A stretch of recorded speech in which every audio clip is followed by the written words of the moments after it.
행복과 기쁨이 넘치는 믿음의 공동체라는 주제를 가지고 성숙과 섬김과 선교에 대해서 올해 들어서 말씀을 계속해 드렸습니다. 오늘 그 마지막의 말씀입니다. 어떤 아이가 처음 결혼식에 참여를 했습니다. 엄마, 신부가 왜 하얀 드레스를 입어요? 엄마가 말합니다. 그거야, 흰색은 행복을 상징하는 것이기 때문이지. 오늘은 신부가 평생에 가장 행복한 날이라서 흰색의 드레스를 입는 거야. 이 아이가 고개를 까뚱거리면서 그럼 엄마, 신랑은 왜 그러면 검은 양복을 입어? 그렇습니다. 신부가 흰 옷을 입고 가장 행복한 날이라면 신랑은 검은 옷 입고 아마 이제 내 죽었구나 하는 초상치르는 날로 생각하고 입지는 않았겠죠. 원래가 이 검은색 서양식 옷 아닙니까? 이 턱시도 결혼식에 입는 양복은 이 검은 양복 이 색깔이 하얗게 될 때까지 내가 당신을 사랑하고 사랑합니다 라는 그런 뜻이 담겨져 있다고 합니다.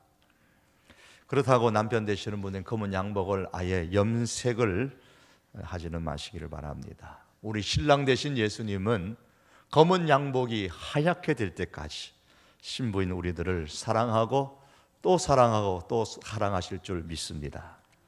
거기다가 여자가 하얀 웨딩드레스를 입는 이유는 자신이 택한 남자에게 물들겠다는 의미라고 합니다. 내가 하얀색입니다. 당신이 어떤 색이든 그 색에 물들겠습니다. 다시 말하면 남자의 모든 것을 다 받아들이겠습니다 라는 의미로 하얀 드레스를 입는다고 합니다. 신부되는 우리 성도들은 신랑 되신 예수님께 물들겠다는 각오를 단단히 할 수 있기를 바랍니다. 신랑 되신 예수님의 모든 것을 골라서 선택해서가 아니고 모든 것을 받아들이겠다는 각오를 단단히 하시고 흰옷 입는 하나님의 백성들이 되시기를 바랍니다. 이 각오를 하신다면 하나님의 소원을 우리의 소원, 나의 소원으로 물들이시고 받아들이셔야만 됩니다. 축복의 말씀만 아멘으로 받을 것이 아니라 하나님의 소원을 내 소원으로 삼고 살아가는 것에도 아멘으로 그대로 받아들일 수 있기를 바랍니다. 오늘 봉독해 드린 이 성경 말씀에는 사람을 살리고 싶어 하시는 하나님의 소원이 담겨져 있습니다. 본문을 보시면서 먼저 우리가 바로 이해해야 될 것이 두 가지가 있는데요. 하나는 천국이 어떤 곳인가라는 문제입니다. 본문에는 임금이 아들을 결혼시키는 비유에 관한 말씀입니다. 천국은 마치 자기 아들을 위하여 혼인잔치를 베푼 어떤 임금과 같다 그랬습니다. A는 B이다. 그 B이다 이렇게 말합니다. 2절 말씀을 유심히 읽으셔야 됩니다. 우리가 보통 가지고 있는 그 선입감 때문에 예수님께서 다른 곳에서 혹은 계시록에서 말씀하는 것을 그냥 선입관을 가지고서 천국은 혼인잔치로구나 그렇게 이해하시면 안 됩니다. 오늘 본문의 말씀에서만큼은 천국이 혼인이거나 혹은 천국이 혼인잔치라는 말로 설명하지를 않습니다. 예수님께서 다른 곳에서는 천국을 잔치에 비유하신 적이 많으시지만 오늘 본문에서는 천국은 임금과 같다 그렇게 말합니다. 어떤 임금입니까? 자기 아들을 위하여 혼인잔치를 베푼 어떤 임금입니다. 아들의 결혼잔치를 베푸는 아버지의 마음이 어떨까요? 오늘 토요일 날 딸을 결혼시키는 우리 홍 장로님의 마음이 어떨는지 모르겠습니다. 자녀를 결혼시켰던 여러분의 자녀의 심정이 부모의 심정이 어떨까요? 제가 결혼식을 한 날을 기억해 봐도 너무 긴장하고 정신이 없어가지고 얼마나 기뻐했는지 잘 기억이 나질 않습니다. 그런데 아직 자녀를 결혼시켜 보지는 못했습니다만은 자녀를 결혼시켜 본 사람들의 말에 의하면 자식의 결혼식이 자기 결혼식 때보다 훨씬 더 기쁘다고 합니다. 아마도 이 내리사랑이 기쁨을 배나 더하게 해주지 않나 싶어요. 임금이 아들을 결혼시키면서 잔치를 벌였습니다. 이 임금의 마음, 이 천국이라는 겁니다. 다시 말하면 천국은 너무너무 기쁜 곳이라는 말씀이에요. 시편의 말씀에 보면 주님의 앞에는 충만한 기쁨이 있고 주의 오른쪽에는 영원한 즐거움이 있나이다고 했습니다. 하나님 앞에는 충만한 기쁨이 있습니다. 하나님의 오른쪽에는 영원한 즐거움이 있습니다. 따라서 천국은 충만한 기쁨과 영원한 즐거움이 있는 곳입니다. 우리 유가족들이 참석하셨습니다마는 우리 고 조장로님이 계시는 그 천국이나 우리의 믿음의 선조들이 가셨던 지금 계시는 그 천국은 영원한 즐거움이 있는 곳입니다. 충만한 기쁨이 있는 곳입니다. 이 세상과는 비교되지 않는 곳입니다. 이 기쁨이 아들을 결혼시키고 잔치를 벌이는 임금의 마음이라는 겁니다. 성경은 예수님을 믿는 것을 예수님과 결혼하는 것으로서 비유를 합니다. 바울은 이렇게 말합니다. 내가 하나님의 열심으로 너희를 위하여 열심을 내노니 내가 너희를 정결한 처녀로 한 남편인 그리스도께 드리려고 중매함이로다고 했습니다.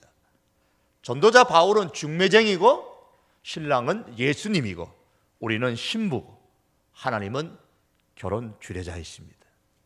그런 의미에서 정신의학자 폴 트루니는 말하기를 혼자서 할 수 없는 것이 둘이 있는데 하나는 결혼이고 다른 하나는 그리스도인이 되는 것이라고 했습니다.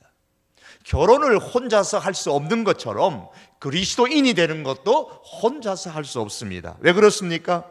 예수님과의 만남이 있어야 되고 예수님과 더불어 결혼하는 것이 그리스도인이 되는 것이기 때문입니다. 그러므로 예수님의 비유에서 말씀하시는 임금은 하나님이시고 신랑은 예수님이시고 신부는 우리들입니다. 그렇다면 초대한 사람들은 누구일까요? 본문에서 우리가 바로 이해해야 할 두 번째가 이것입니다. 임금이 결혼잔치에 사람들을 초대한 이유가 무엇인가라는 거예요. 임금이 자기 아들과 결혼시키기 위해서 결혼 대상자들을 지금 초대한 것입니까? 아니면은 아들의 결혼잔치를 축하하고 준비한 음식을 먹고 즐길 사람들을 초대한 것입니까? 4절에 보시면 임금이 종들을 보내면서 이렇게 말합니다. 내가 오찬을 준비하되 나의 소와 살찐 짐승을 잡고 모든 것을 갖추었으니 혼인잔치에 오소서. 이 말이 아들의 신부로 오라는 말입니까? 결혼잔치를 즐길 사람, 축하할 사람으로 오라는 겁니까? 사람들은 이 말씀을 오해하면서 임금이 마련한 결혼잔치를 구원을 시키기 위한 잔치라고 생각합니다. 구원을 시키기 위한 잔치가 아니고 구원을 받은 모습을 함께 보고 즐거워하라는 겁니다. 임금은 아들과 결혼시킬 신부를 지금 초청한 것이 아니에요. 아들의 결혼을 축하하고 함께 즐길 사람을 초청한 것입니다. 내 아들의 결혼을 함께 즐거워하자는 겁니다. 임금은 종들을 보내면서 아들의 신부감을 많이 데리고 오라고 말하지 않습니다. 단지 아들의 잔치에 참여하고 먹고 마시고 즐거워할 사람들, 축복해 줄 사람들을 데리고 오라고 종들을 보냈습니다. 우리가 사람들을 교회로 데리고 오는 것은 예수님의 신부감을 데리고 오라는 말씀이 아닙니다. 많은 사람들은 이렇게 말합니다. 전도하려면 전도해 갖고 와서 교회 안 다니면 어떻게 해요? 예수님을 안 믿으면 어떻게 해요? 걱정 먼저 합니다. 하나님께서 자기 아들과 결혼할 신부를 데려오라고 말씀하지 않았잖아요. 그냥 와서 임금의 아들이 결혼하는 것을 보고 함께 먹고 함께 마시고 즐길 사람을 데려오라고 말씀하셨습니다. 우리도 그렇게 하면 됩니다. 우리는 구원받은 사람을 데려오는 것이 아닙니다. 그 문제에 있어서는 우리는 자유롭습니다. 그러나 우리가 가져야 할 부담은 있습니다. 어떤 부담입니까? 그것은 초대받아 온 사람들이 우리를 보고서, 우리 교회를 보고서, 우리가 예배하는 모습을 보고, 우리가 서로 교제하는 모습을 보고 즐거워할 수 있도록 만들어야 합니다. 신경질 내면서 다시는 오나 봐라, 이런 마음을 갖고 돌아가도록 해서는 적어도 안 된다는 겁니다. 거기에 대한 부담감은 우리가 갖고 있어야 됩니다. 임금의 아들의 신부로 점 찍는 것은 종들이 할 일이 아닙니다. 그것은 임금이나 임금의 아들이 할 일입니다. 다시 말하면 하나님께서, 예수님께서 하실 일입니다. 우리는 단지 결혼잔치에 와서 즐길 사람을 데리고 오면 됩니다. 오늘 본문을 통해서 이런 전제를 가지고 생각해 볼 때에 우리가 생각해야 될 두 가지가 있습니다. 하나는 임금의 초대를 받은 사람들의 반응입니다. 그들이 어떤 반응을 보내고 있습니까? 결혼잔치 준비가 다 됐습니다. 사람을 초대했습니다. 그런데 반응이 각양각색입니다. 첫 번째 반응은 하나님 예수님에 대한 관심이 없다는 반응이에요. 3절의 말씀 보시면 그 종들을 보내어 그 청한 사람들을 혼인잔치에 오라 하였더니 오기를 싫어하거늘. 초대를 받았으나 오기를 싫어한다 했습니다. 관심이 없다는 겁니다. 임금이 성심성의껏 준비를 했습니다. 종들이 성심성의껏 준비를 했습니다. 사람들은 임금이 준비한 결혼잔치에 그런데 관심이 없어요. 임금은 하나님이시고 아들은 예수님이십니다. 그러므로 이 말씀은 하나님의 아들 예수님에 대해서 관심이 없다는 말입니다.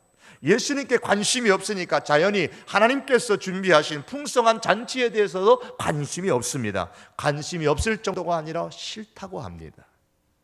사람들은 하나님의 잔치가 없어도 예수님께 관심을 두지 않아도 전혀 내 삶에 문제가 없다고 여기면서 살아가고 있습니다.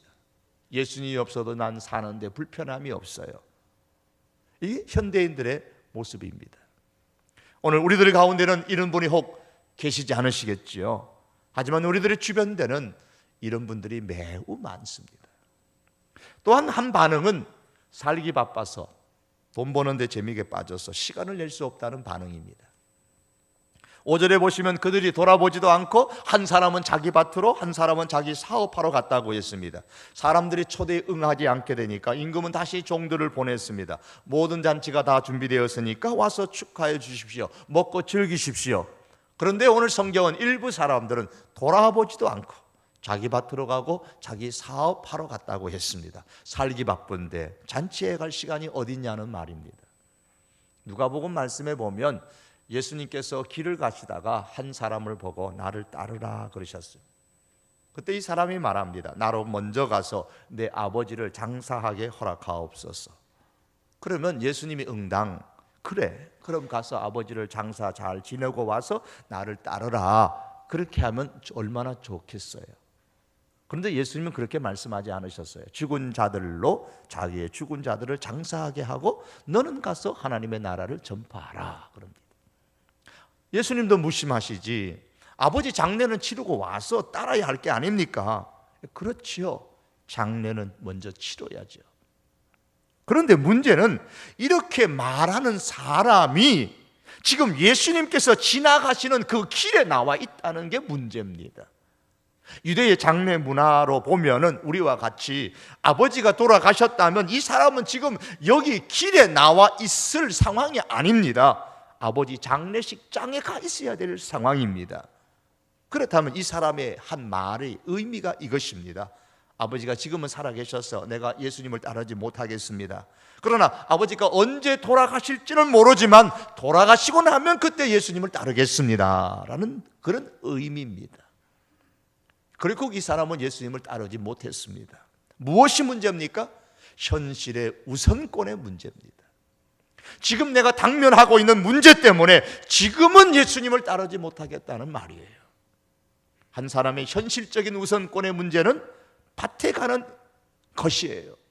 지금 내가 밭에 가는 것이 우선이기 때문에 잔치에는 못 가겠다는 거죠. 또 한 사람의 현실적인 우선권의 문제는 사업하러 가는 겁니다. 많은 사람들의 현실적인 우선권의 문제는 지금은 돈 벌어야 되기 때문에 너무 바쁘다는 겁니다. 지금은 현실적으로 교회에 갈 형편이 상황이 안 된다는 말입니다. 우선권의 문제에 직면했을 때 밭이 우선이요 사업이 우선이라서 하나님, 예수님, 교회는 뒷전이 뒤의 문제라는 거예요. 이런 사람들을 향하여서 우리 하나님께서는 뭐라고 말씀하실까요? 누가복음 다른 말씀에 보면 이렇게 말씀합니다. 어리석은 자여 오늘 밤 내 영혼을 취하면 내가 그렇게 바쁘게 살면서 모아둔 것들이 누구의 것이 되겠느냐? 너가 그렇게 우선권을 두고 바쁘게 살았는데 바쁘게 살았던 그 결과가 어떻게 되겠느냐고 주님은 우리에게 반문하고 계십니다. 사랑하는 성도 여러분, 아무리 바빠도 먼저 우리는 영혼을 생각해야 하고, 먼저 우리는 우리의 인생이 이 땅에서 끝났을 때에 내게 다가올 세상을 생각하면서 살아가야 합니다. 삶에 있어서 우선적인 문제에서 실패하게 되면 하나님과 예수님과 교회는 뒷전이 되고 맙니다. 우리는 어떻습니까? 우선권의 문제에서 하나님이 우선이 되고 예수님이 우선이 되고 믿음이 우선이 될 수 있기를 바랍니다. 오늘 또 하나의 반응이 나오는데 그 반응은 하나님을 모욕하고 적대하는 반응입니다. 6절의 말씀입니다. 그 남은 자들은 종들을 잡아 모욕하고 죽이니 그랬습니다. 임금이 종을 보내어 혼인잔치에 초대했을 때에 일부의 사람들은 종들을 잡아서 모욕하고 심하게 때리며 심지어 죽이기까지 했습니다. 이것은 예수님께서 이스라엘의 역사를 두고서 하셨던 말씀입니다. 히브리 성경은 이 사실에 대해서 기록합니다. 또 어떤 이들은 희롱과 채찍질 뿐 아니라 결박과 옥에 갇히는 시험도 받았으며 돌로 치는 것과 톱으로 켜는 것과 시험과 칼에 죽는 것을 당하고 양과 염소의 가죽을 입고 유리하여 궁핍과 환난과 학대를 받았다고 했습니다. 오늘 말씀처럼 말입니다. 하나님과 예수님과 교회에 대하여 적대하는 세력은 오늘날도 여전합니다. 모욕하고 심지어 하나님을 죽이고 예수 그리스도를 죽이고 교회를 무너뜨리려는 세력은 이 시대뿐만 아니라 오늘날에도 여전히 존재합니다. 인터넷이 우리에게 많은 편리함을 주는 것이 사실이지만 하나님과 교회를 적대시하는 무리들은 무기명이라는 점을 악용을 해서 인터넷을 통해 하나님과 예수님과 교회를 무너뜨리는 것을 사명으로 알고 달려들고 있는 것이 현실입니다. 예수님을 잡아 죽이려고 모여서 모의하는 사람이 있었던 것처럼 교회를 잡아 죽이려고 모여서 모의를 하는 그런 무리들이 지금도 오늘날에도 인터넷을 많이 활용하고 있다는 것을 우리가 아셔야 합니다. 교회를 적대시하는 사람들의 말에 우리가 부하내동하지 않도록 우리가 조심해야 합니다. 본문을 통해서 우리가 기억해야 될 또 하나의 중요한 사실이 하나 있습니다.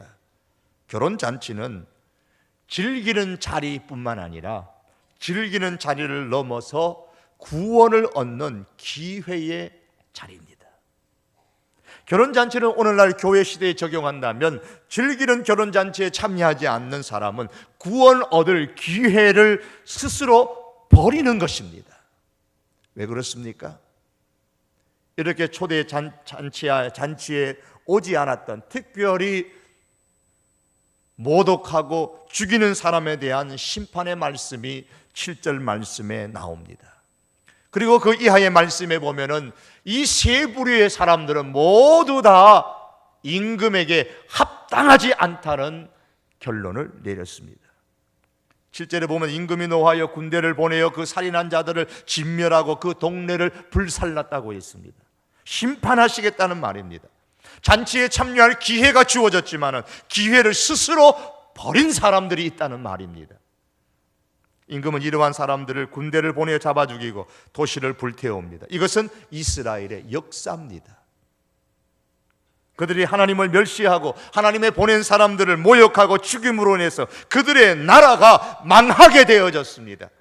그리고 예수 그리스도를 십자가에 못 박고 죽임으로 인하여서 로마에 의해서 유대 나라는 완전히 망하게 되어졌습니다.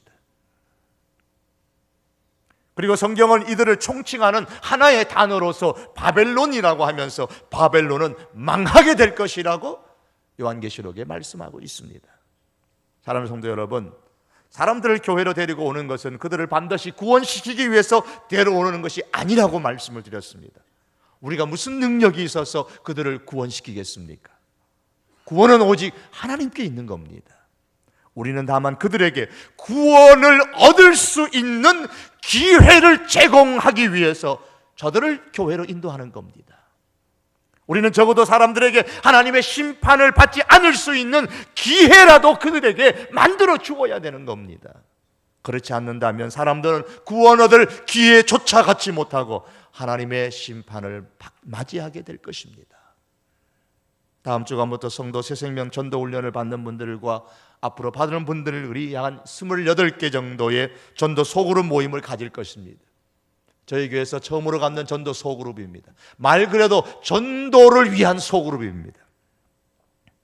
3개월 동안에 각자가 살고 있는 삶의 터전에서, 집에서 혹은 주변의 조용한 장소에서 전도를 하고 복음을 제시하고 말씀으로 양육하는 일들을 하게 될 것입니다. 또한 중보 기도팀이 모이고 기도한 이후에 남대문을 비롯하며 지역을 복음화하는 것을 전과 같이 계속할 것입니다. 하나님의 소원을 이루는 일을 위해서 끊임없이 노력할 것입니다. 여러분께서 배후에서 많이 기도해 주셔야 될 일입니다. 그런데 이런 임금의 초대에 거절했던 사람들은 1차적으로는 예수님 당시의 종교 지도자들과 유대인들을 염두에 두고 하신 말씀이에요. 예수님 당시의 그 종교인들이, 유대인들이 예수님을 싫어했고 모욕했고 마침내 십자가에 죽였습니다. 그렇게 될 것이라는 것을 말씀하는 거예요. 그런데 그들이 임금의 잔치를 거절한다고 해서 잔치가 중단되어졌습니까? 아닙니다. 임금이 준비한 그 아론의 결혼 잔치는 계속 진행이 됩니다. 다만 그 대상이 바뀌었을 뿐입니다. 임금은 다시 종들을 향하여서 명령합니다. 8절에서 10절의 내용이 그 내용입니다. 먼저 초대를 받았던 유대인들은 합당하지 않습니다. 그래서 이번에는 초대의 대상이 바뀌었습니다. 하나님의 복음의 그 초대의 계획은 결코 중단되지 않는다는 사실을 보여주고 있습니다. 하나님의 구원의 계획은, 하나님의 그 소원은 결코 포기되지 않는다는 사실을 말씀하는 겁니다. 10절에 보시면 임금의 아들들의 결혼잔치에는 본래 자격이 없던 손님들로 가득 찼습니다. 여기서 말씀하는 네거리, 길거리에서 만나는 사람들은, 이 사람들은 다 이방인들을 초대하는 것을 말씀합니다. 이것은 하나님의 복음의 물줄기가 어디로 흐를 것인가를 보여주는 말씀입니다. 오늘 우리들에게는 이미 실현된 것이지요. 유대인들에게 뿐만 아니라 이방인들에게로 하나님의 복음의 물길이 흐를 것이라는 이 하나님의 구원 계획을 보여주는 겁니다. 바울은 고린도에서 안식일마다 복음을 전했는데 유대인들이 믿지 않고 비방하게 되니까 이렇게 말합니다. 바울이 그들이 대적하여 비방하거늘 바울이 옷을 털면서 이르되 너희 피가 너희 머리로 돌아갈 것이요 나는 깨끗하니라 이후에는 이방인에게로 가리라. 바울이 이방인들에게 복음을 전하게 되는 이유를 유대인들이 복음을 대적하고 비방했기 때문이라고 바울은 지적을 했습니다. 왜 내거리에 있는 사람들을 임금의 아들의 혼인잔치에 초대했습니까? 초대하기로 되었던 사람들, 유대인들이 거절했기 때문입니다. 하나님의 복음 계획은 거절하는 사람이 있다고 해서 결코 중단되지 않습니다. 오늘도 여전히 이 원리가 우리에게 적용됩니다. 우리가 복음을 증거할 때에 거절하는 사람이 있을 것입니다. 살기 바빠서 싫다는 사람이 있을 것입니다. 때로는 모욕하고 조롱하는 사람이 있을 것입니다. 증거하는 그 자체를 싫어하고 관심 없는 사람이 있을 것입니다. 그렇다 할지라도 하나님의 복음 계획은 결코 중단되지 않습니다. 하나님은 사울이라는 사람을 불러 바울로 변화시키시고 이방인을 위한 하나님의 그릇으로 사용하셨습니다. 바울은 가는 곳마다 교회를 세웠습니다. 그리고 교회를 통하여서 하나님의 복음의 잔치를 계속하여 배설하도록 했습니다. 교회의 역사는 바로 이러한 하나님의 복음 잔치의 역사입니다. 현대 교회에 관한 잘 알려진 예가 하나 있습니다. 바닷가의 구명 설치소에 관한 예를 들어보신 적이 있겠죠. 여름에 바다에서 수영을 하다가 익산 사고가 발생하자 뜻있는 몇 사람이 의기투합해서 그 바닷가에 가서 구명 설치소를 설치했습니다. 처음 하는 것이라 초라하게 했죠. 사람들을 구했습니다. 이 소문이 점점점 매스컴을 통해서 퍼져나가니까 많은 사람들이 나도 그 뜻있는 일에 동참하겠다고 사람들이 모여들고, 때로는 어떤 사람은 나는 그 뜻있는 일에 내가 내 돈을 쓰겠다고 거기에 많은 돈을 주기도 했습니다. 사람들이 점점 구명 그 설치에 많아졌습니다. 그러니까 한 사람이 제의를 합니다. 이렇게 우리가 사람이 많아졌으니까 우리가 좀 잘하기 위해서 조직을 좀 갖추자. 그래서 회장도 뽑고 구명설치대에 회장도 뽑고 총무도 뽑고 역할을 분담을 하고, 자, 이렇게 사람이 많이 모였으니까 우리가 서로 좀 이렇게 좀 우리가 친목도 좀 도모해야 되지 않느냐. 서로 친목도 나누고, 그러다 보니까 본래 의도하지 않았는데 점점 바닷가에 사람 살리는 일에는 소홀하게 되어졌습니다. 처음 그 설치소를 만들었던 사람들이 이것은 아닌데, 그래서 그곳을 떠나서 또 다른 바닷가로 갔습니다. 구명설치소가 없는 또 다른 바닷가로 가서 본래 하던 대로 열심히 조그맣게 초라하게 설치해 놓고 사람들을 살리기 시작했습니다.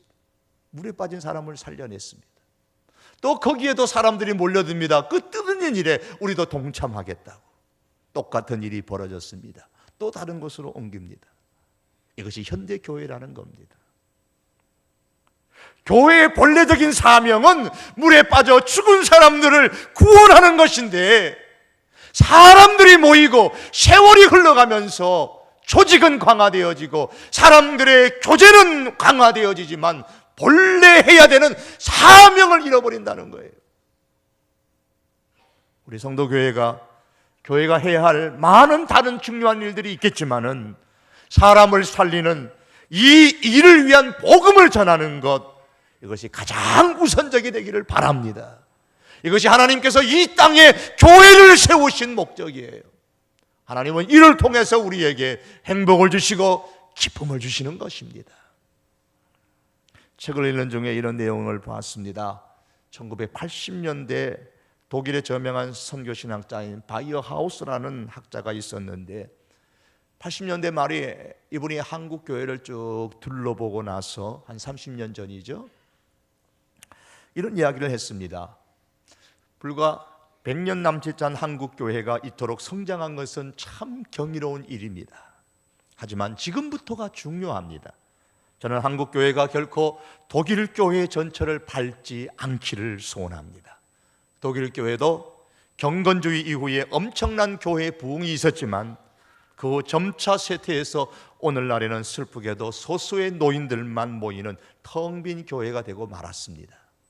진심으로 독일 교회의 잘못을 반복하지 않기를 바랍니다 라는 이야기를 했습니다.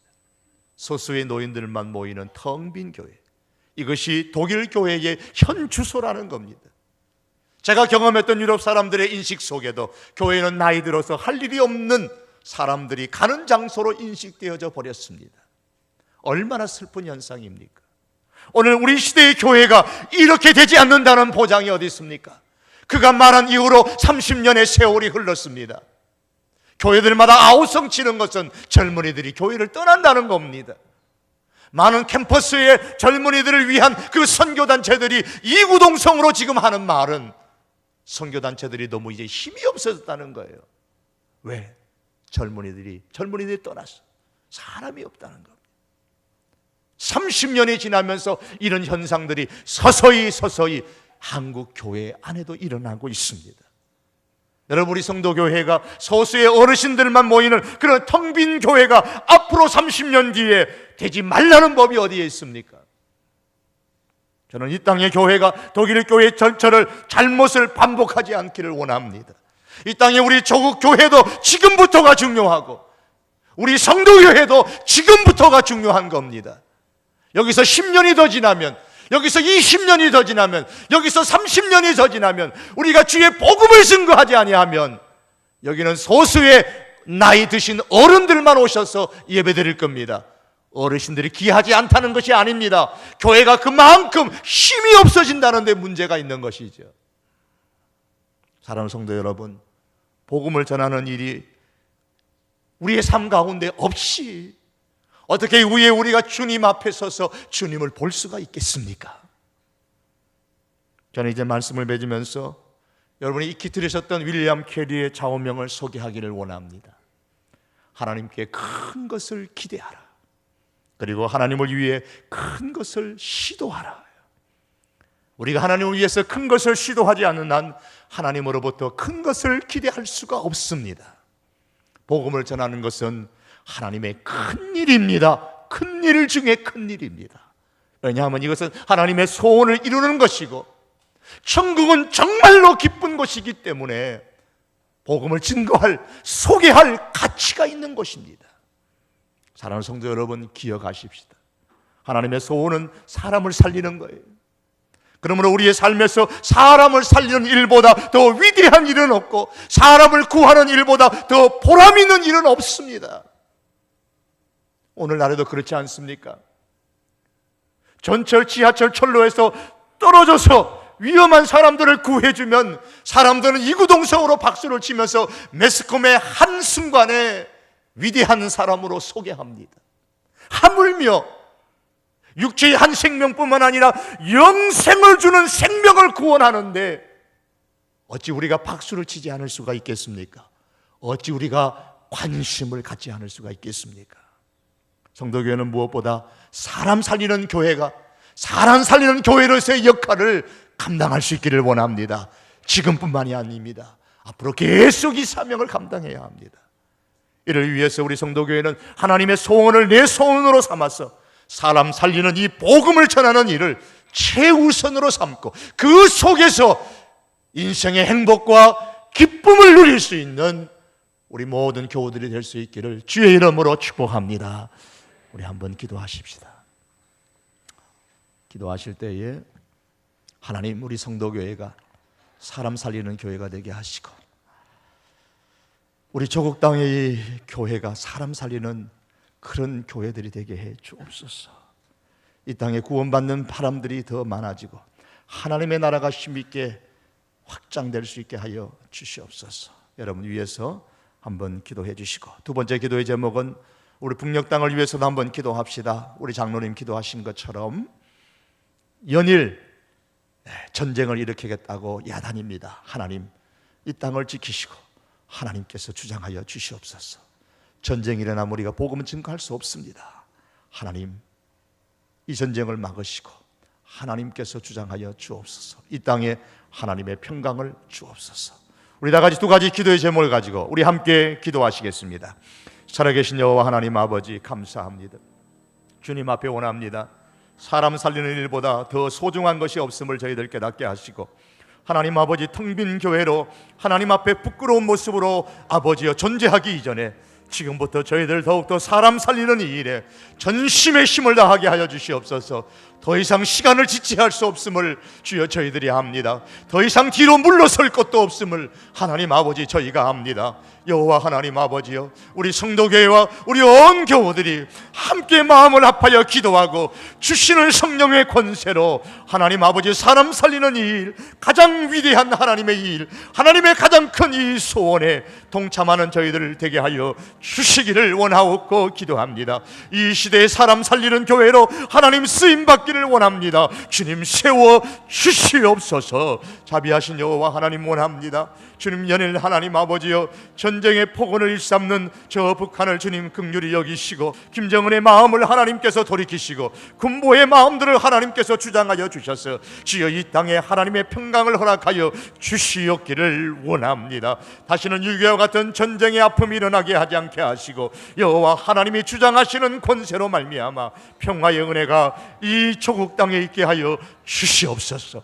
여호와 하나님 아버지여, 원합니다. 하나님의 은총 아래서 통일되어지는 귀한 은혜가 있기를 주여 간절히 원합니다. 이런 때에 위정자들에게 하나님께서 지혜를 주셔서 이 나라를 슬기롭게 이끌어갈 수 있도록 하나님 은혜를 베풀어 주시옵소서. 하나님이 주시는 평화를 누리며 그 속에서 복음의 전령자로서의 사명을 감당하는 저희들의 인생이 되게 하여 주시옵소서. 아버지 앞에 간절히 원하오며 예수님의 이름으로 기도합니다. 아멘. 참 좋으신 하나님 아버지, 하나님의 가장 위대한 이 일에 주여 저희가 헌신하게 하시고 이제는 더 이상 뒤로 물러날 시간도 없고 더 이상 뒤로 물러날 장소도 없습니다. 이 성도교회를 하나님께서 긍휼히 여기시고 사용하여 주셔서 하나님의 손에 붙들린 바 되게 하여 주시기를 원합니다. 쓰임받게 하여 주시옵소서. 사람 살리는 하나님의 이 위대한 일에, 하나님의 소원을 이루는 일에 내 소원 삼아 함께 동참하는 저희들 되게 하여 주옵소서. 아버지 하나님, 이 땅을 주님 긍휼히 여기시고 하나님의 평강의 은혜를 허락하여 주시옵소서. 예수님의 이름으로 기도하옵나이다. 아멘.